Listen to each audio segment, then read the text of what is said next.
Good day and shout out po sa ating lahat mga kapilat. So ayan, mag-install po tayo ng brand new na TCL. Isa po siyang inverter. Ayan po siya.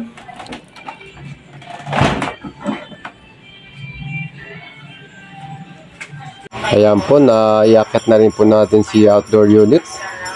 Bali yan po muna po mga kapilat ang ating yun na naikakabit si outdoor unit. Tapos po yan, ayan po, naikabit na rin po natin si bracket. Tapos yung kanyang copper tube ng ating pipe, nakapag-piping na rin po tayo dyan mga kapilat, kasama na po yung ating wirings. Bali nangyari po dyan mga kapilat na una na po ako naglagay ng piping, tapos yung bracket habang inintay po natin si unit na dumating dito sa ating client.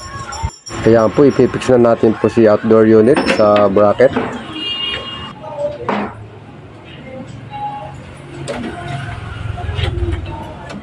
So ayan po, naipix na natin po si outdoor unit sa kanyang bracket. Bali po ang ating pipe dito mga kapilat, yung ating copper tube na ikabit natin. Bali 11 feet po dahil po yung indoor unit, tapos dito po sa ating outdoor unit medyo malayo mga kapilat. Kaya medyo mahaba po yung ating copper tube na kinabit dyan.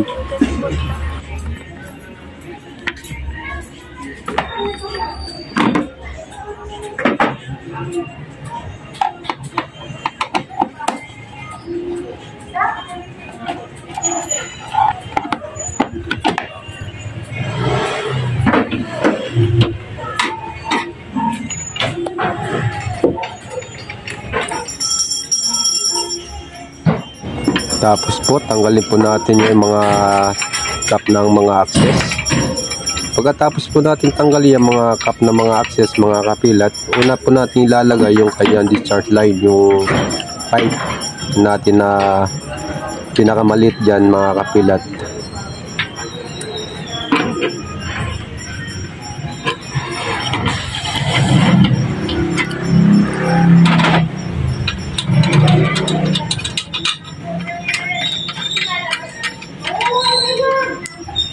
Natanggal na nga po natin. Tapos sunod natin yung discharge line na ikakabit. Bali po itong kanyang sanction line mga kapilat, bago po natin yan ilalagay kakabit mga kapilat, pagkatapos po natin dun sa indoor unit.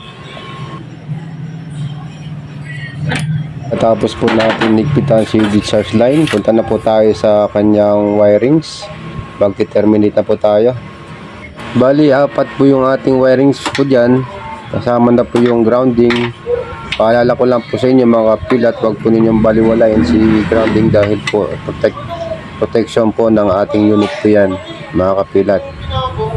Kung ano po mga kapilat yung connection natin dito sa outdoor, ganun din po ang gagawin po natin sa indoor unit.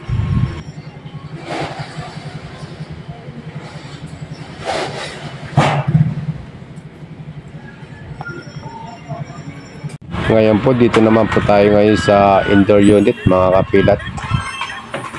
So ayan, yan po yung ating dulo ng ating pipe, yung ating breaker na 20 amperes. Ang ilalagay po natin muna dyan mga kapilat yung kanyang bracket. Sa pagkabit naman po mga kapilat ng ating bracket ng ating indoor unit, kung saan po yung ating nilagay na drain ng ating indoor unit mga kapilat, dapat yung slope ng ating bracket ay papunta po doon sa drain ng ating unit mga kapilat. Yan po, nailagay na rin po natin si bracket. Sunod naman po natin lalagay yung ating indoor unit mga kapilat.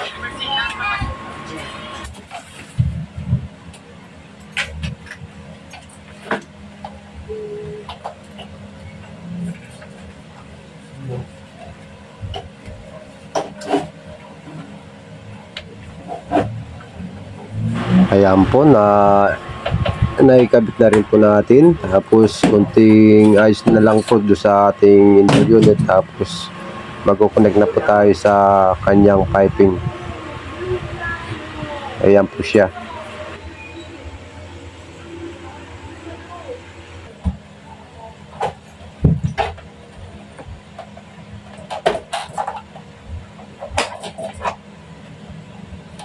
Ayan po, i-connect na rin po natin.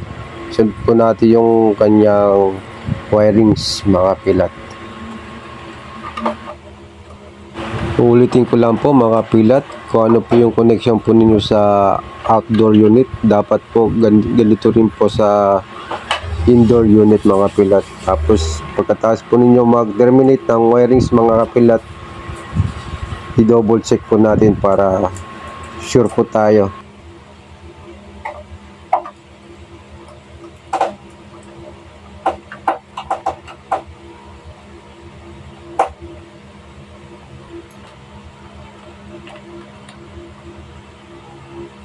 So ayan mga kapilat, malapit na po tayo mag-terminate. Ngayon po i-double check po natin sa indoor unit, sa number 1, sa outdoor number 1, sa outdoor letter N, sa indoor letter N, sa indoor letter L, sa outdoor letter L. Ngayon po tapos na po tayo sa pag-terminate.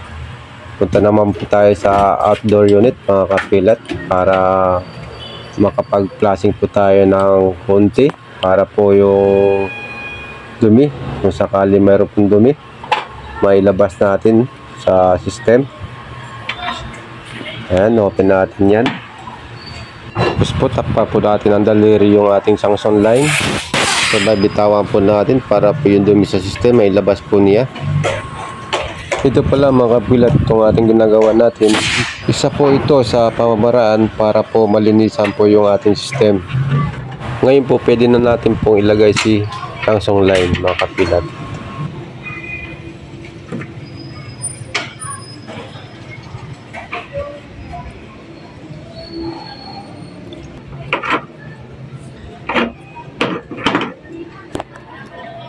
Tapos po natin ipitan si sanction line. Pwede na natin pong i-release si Freon mga kapilat sa system. Ayan, i-release na natin mga kapilat, dahan-dahan. Bali po mga kapilat, ang una po natin dyan binuksan yung kanyang sanction line mga kapilat. Sunod po natin buksan si discharge line. Dahan-dahan lang po natin binubuksan mga kapilat para hindi po magkaroon ng hangin or kabag na tinatawag natin sa system. Tapos tingnan natin yung gauge. So ayan, meron po tayo nakukuhang 240 PSI mga kapilat sa standing pressure. Patay po si unit. Ngayon po ang susunod po natin mga kapilat gagawin, magliligtas po tayo. Check po natin kung mayroon pong leak ang ating copper tube. Punta po tayo sa indoor unit muna mga kapilat. Ililigtas po natin. So ayan, wala naman po tayo nakita mga kapilat. So ibig sabihin wala na po tayo ditong problema mga kapilat. Pwede na natin po ibalik yung kanyang mga cover. Pagkatapos po natin yan ibalik mga kapilat, doon naman po tayo sa outdoor mga kapilat magligtas.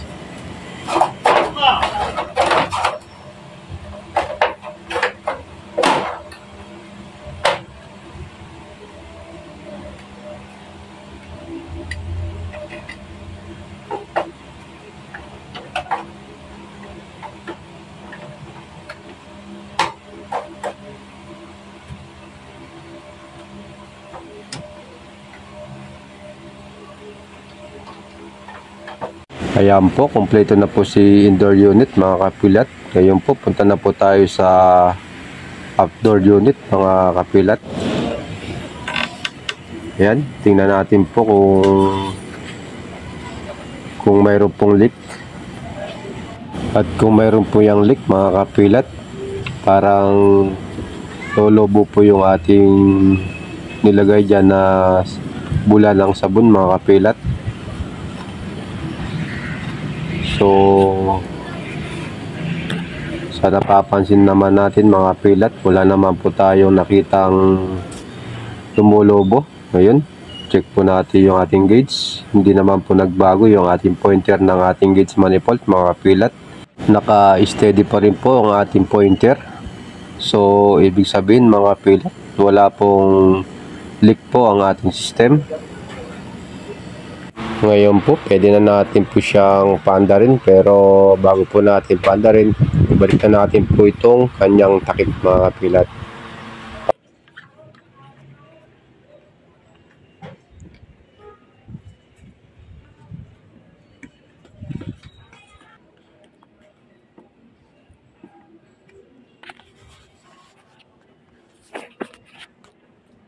At ngayon po, nandito na po tayo sa indoor unit mga kapilat. I-in-plug na po natin sa breaker.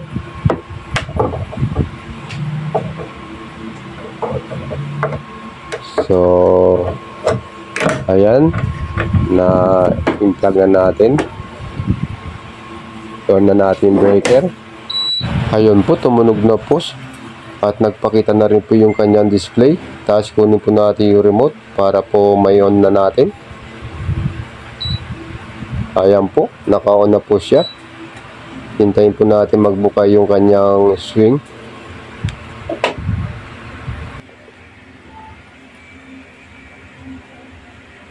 Ayan po, umikot na rin po si blower well mga kapilat. Tapos punta po tayo sa outdoor unit mga kapilat, para may check po natin kung umaandar na po si outdoor unit.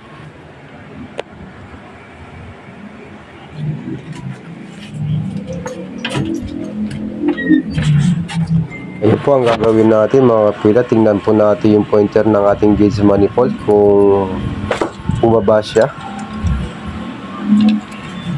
So sa ating napapansin mga kapilat, hindi po siya bumaba. Ibig sabihin po niya mga kapilat, hindi pa po umaandar si compressor. Pag bumaba ito mga kapilat, itong ating pointer sa ating gauge manifold mga kapilat, ibig sabihin maandar na po si compressor mga kapilat. So ayan mga kapilat, yan, bumababa na po ating pointer. Ibig sabihin niya mga kapilat, umaandar na po si compressor. Ayan na po siya. Tapos dapat po sa running pressure mga kapilat, dapat po mayroon po tayo nakukuhang 110 to 115 PSI mga kapilat sa running pressure. Buhay po si compressor. Ngayon po, ilapag na natin muna po itong ating gauge manifold. Tapos check po natin yung condenser fan kung umaandar siya, kung umiikot siya mga kapilat. So ayan, umiikot siya mga kapilat. Tapos sa bugan niya mga kapilat, mainit. Yun po yung normal na bugan ng ating condenser fan mga kapilat, dapat mainit. Ayan mga kapilat, meron na po tayo nakukuhang 115 PSI mga kapilat. Ngayon punta po tayo sa indoor unit, check po natin kung lumalamig na po siya. Bali nakaset po siya ng 20 degrees Celsius po siya mga kapilat. Ngayon nilipat natin sa 16. Tapos po punta po tayo sa outdoor unit mga kapilat. Check natin yung kanyang copper tube kung nagmo-moist. So ayan mga kapilat, kung napapansin po ninyo, nagmo-moist na po yung kanyang copper tube. Tapos check rin po natin yung kanyang condenser fan kung mainit ang buga. So ayan, mainit yung kanya buga mga kapilat. Good na po yung ating in-install na aircon mga kapilat. Tapos yung ating pointer mga kapilat, yun di pa rin nagbabago. Meron pa rin po tayong nakukuhang 115 PSI mga kapilat. Good na po yung ating in-install na aircon mga kapilat. Ngayon pwede na natin ibalik yung mga dapat po natin ibalik mga kapilat. Tapos po pagkatapos po natin ibalik yung mga dapat po ibalik mga kapilat, pwede na natin po ipacheck sa ating kamahal-mahalan na customer mga kapilat. So ayan mga kapilat, sinasoutout ko po yung ating kamahal-mahalan na customer na si Sir J. Manuel Pagaduan. Shoutout po sa inyo sir.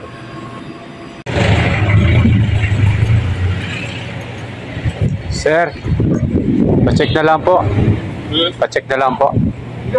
Okay na? Ako.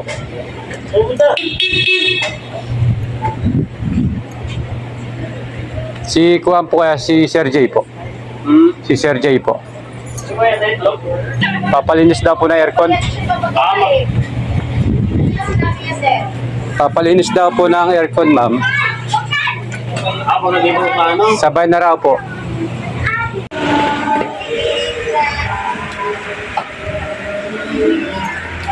Check na natin guys, sir.